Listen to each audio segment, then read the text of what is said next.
Huh? Isn't that Charlotte? Who's her friend, and what are they chatting about?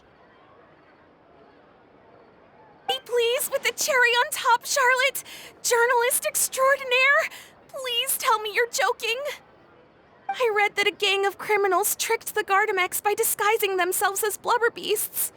It's true, isn't it? It has to be! I've invested all my savings into graph adversarial technology and even taken out a sizable bank loan. I'm begging you like the beggiest beggar in all of begdom. I need you to calm down a little, Miss Lapine, Pauline.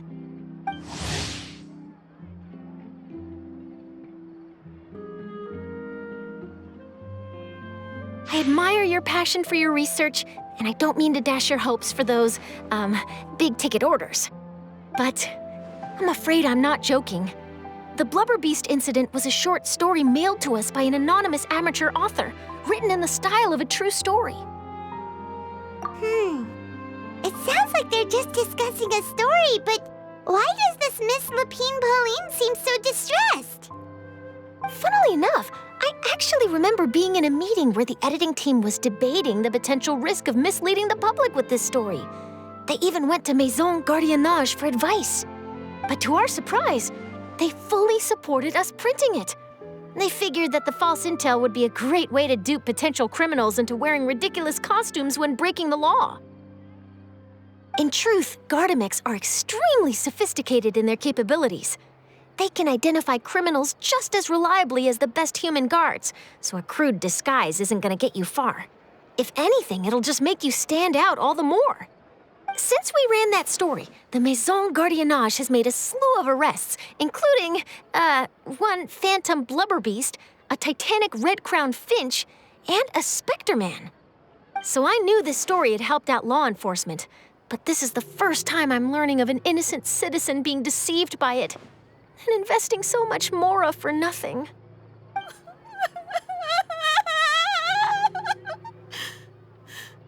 Uh-oh. She really sounds like she's in pain. Paimon thinks we should just ask Charlotte what's going on. Hey, Charlotte! Traveler, Paimon, it's you! I was in the area taking some photos for a story when I got to talking to Miss Lapine Pauline about her research. She read an article in the Steambird about a criminal who evaded Gardamex detection by disguising themselves as a blubber beast. Inspired by this story, she spent a lot of mora researching counter-criminal image recognition technology. Her aim was to improve Fontaine's public security by developing a device that could enhance Gardamex target recognition capabilities. She was hoping I could write an article to spread awareness about image recognition technology.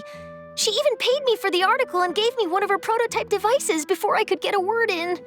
But unfortunately, it was just a fictional story, and her efforts and aspirations were all in vain.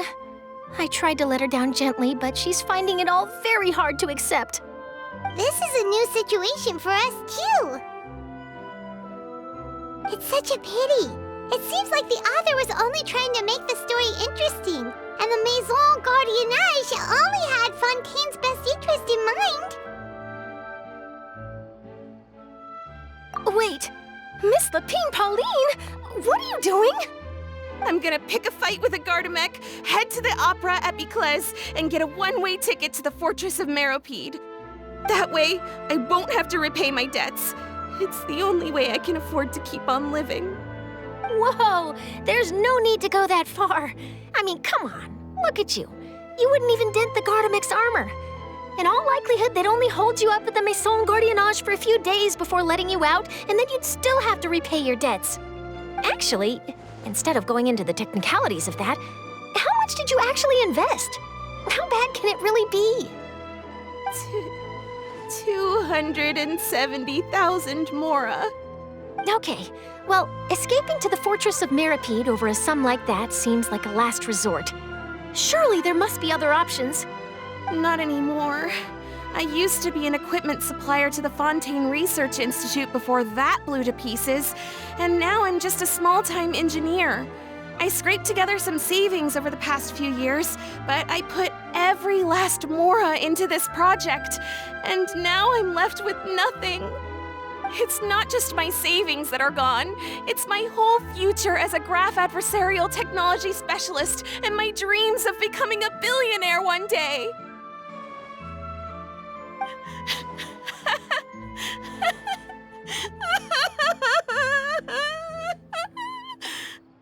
My life is over. Don't despair, Miss Lapine Pauline. I think I know a way for you to turn this around. This prototype you've given me, the camera lens for image recognition sample collection. It's really quite something. You said you designed it specifically for high-fidelity image capture and analysis, yes? The rapid focal length adjustment is a very useful function in its own right. It's sure to make many journalists' jobs much easier. In fact, I'd say it has the potential to revolutionize Fontaine's news media. So your research efforts thus far are by no means in vain. The technology you've developed may have many applications that you've never even considered. Really? Absolutely. I've been working as a journalist for the Steambird for a long time now. No one understands the issues we journalists face on a day-to-day basis better than me. So keep calm, take heart, and start thinking about mass production. In the meantime, I'll show your invention to all my colleagues to drum up interest in your product. I can't believe it! If this is true, then I can look into setting up a whole camera lens development pipeline. My big-ticket orders and billionaire aspirations are still in the cards. Oh, maybe I should consider taking out another loan. That way, I can rapidly improve the lens production process, be the first to market, and prepare to battle for dominance in the camera industry. Come on, stop daydreaming about your pipelines for a minute. Just take it one step at a time and see how it goes. There's no sense in putting all your eggs in one basket before things are even off the ground.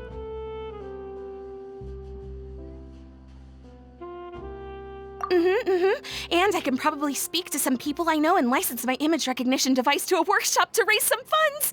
I can't believe I didn't think of this sooner. There's no time to lose. I need to get to work. Early bird gets the worm. Can you believe her? She just ran off. Paimon's pretty sure our advice went in one ear and out the other. It's understandable. When inspiration and passion strike at the same time, it's all too easy to throw yourself headfirst into your work and forget about everyone around you. A lot of journalists are the same way when they're first starting out. But don't you worry. I'm gonna write an article on all this, and I'll be checking in on her regularly. Her research has the potential to benefit the entire journalistic community. I'll give her plenty of input to stop her from going down any rabbit holes and make sure mass production of her lens can begin as soon as possible. It's reassuring to know that you'll be looking out for her, Charlotte.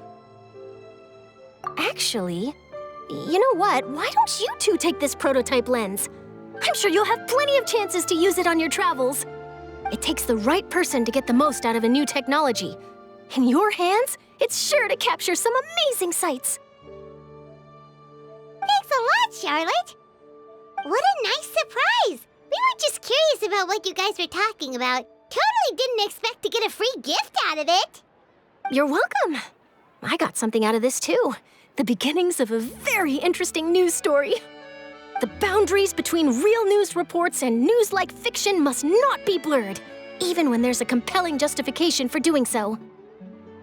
Yes, that's how I'll phrase it to the editors when I give them my feedback. Let's hope we don't mislead any more well-meaning citizens in the future.